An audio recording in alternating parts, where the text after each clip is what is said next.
Ladies and gentlemen, I want to thank you for tuning in to this special edition of BEWA Roundtable. The reason we're shooting this is because in 7 short days, we will have BEWA Legacy 4, which will be our 100th show as a federation. I'd like to take this opportunity to introduce my panel for this edition. Standing directly to me and right in a stupid Easter pastel shirt is Joel, plays Reaper and Buffler.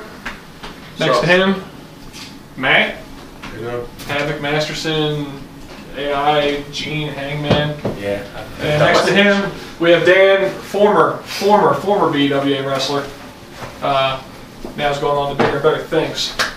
With much contempt. But we'll be competing at the 100th show. We found him outside, so we drug him in here and figured we'd include him in our little conversation.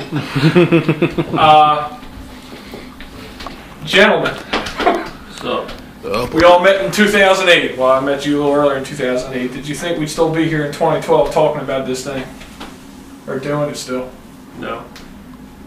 No, I try not to think that far ahead, but no, at that point, no.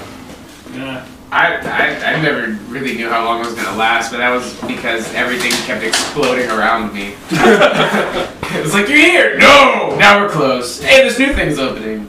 And there was XMW. Yeah, it's XMW, former champion. Anyway, basically, BEWA was born.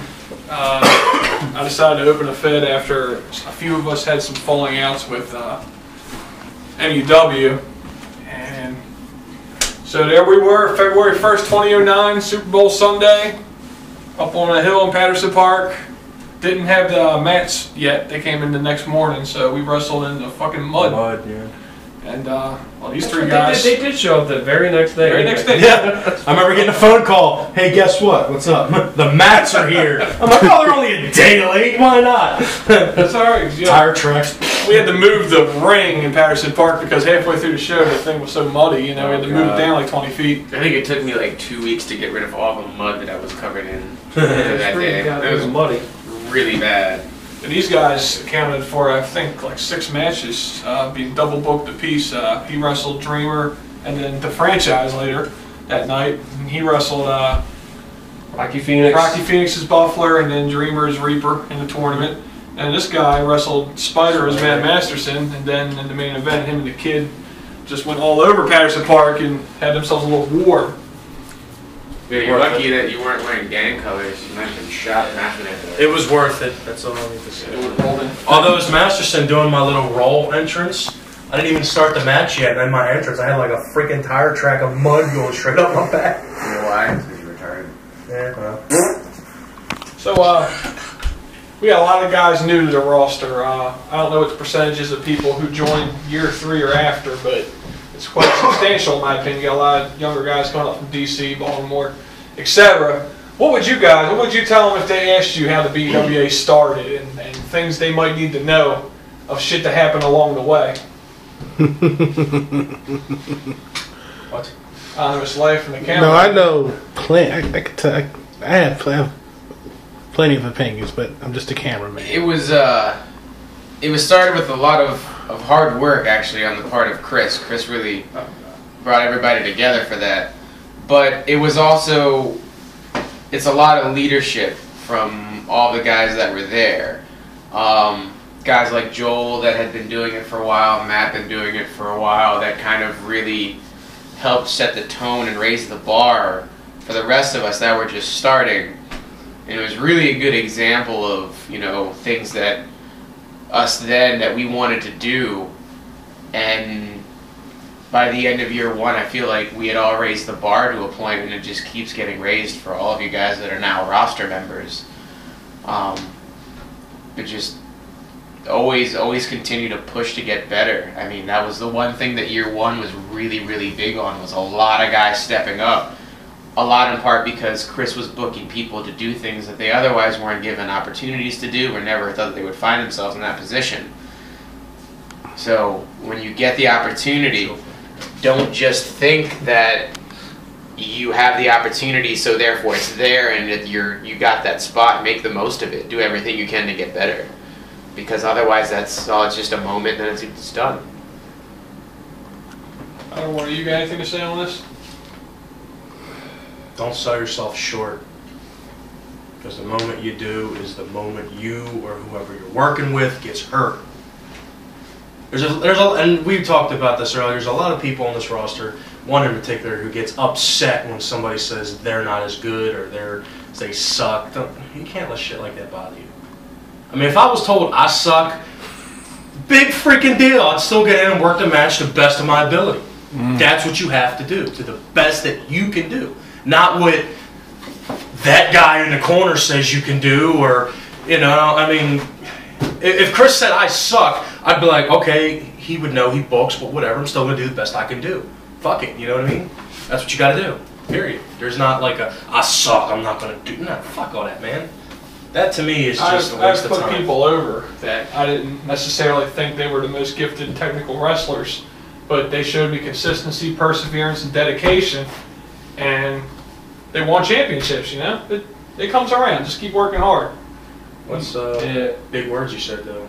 Dedication, big word right there. It's it's interesting.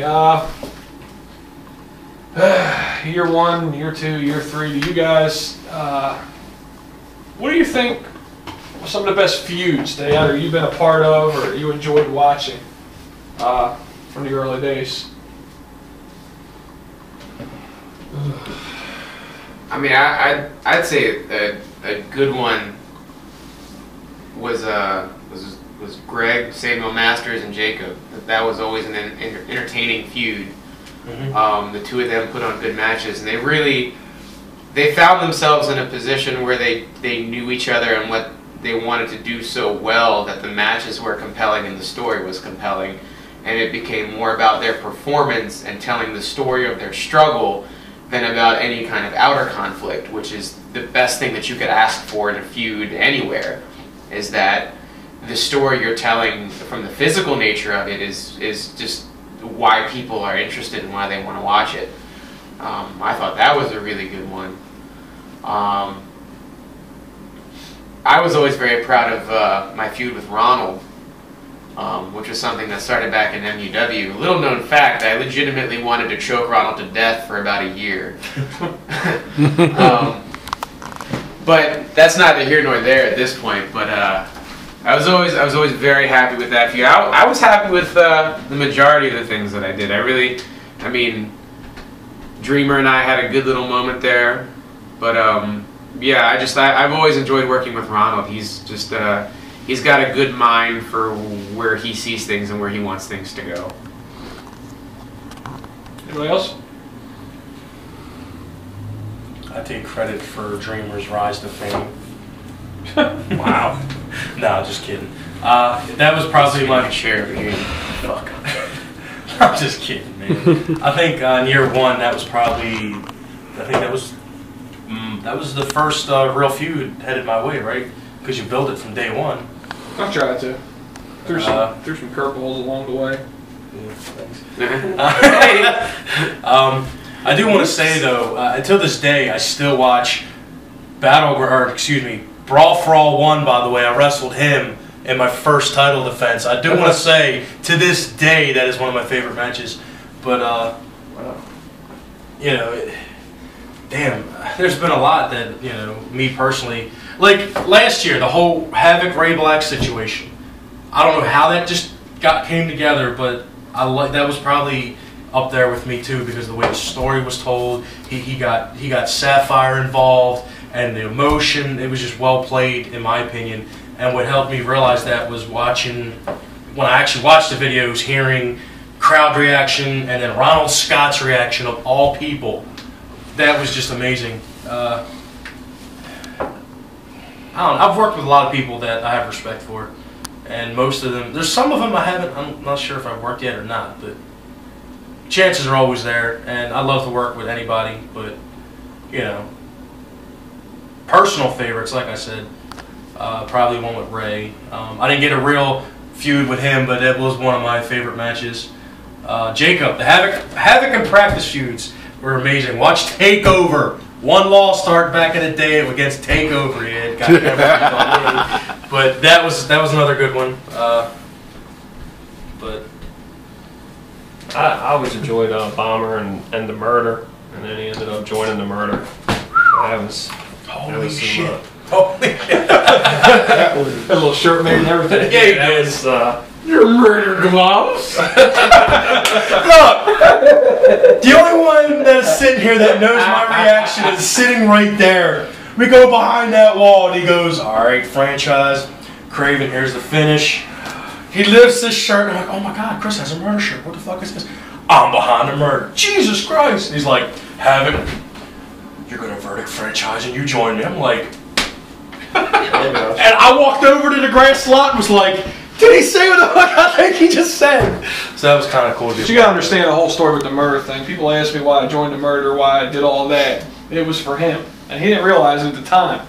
But what it was through the early years, Havoc, Titan, AE, whatever his original gimmicks were, he would have guys, or bookers, or whoever, have him be like the bulk of a stable or group, but never let him really flourish and be the man.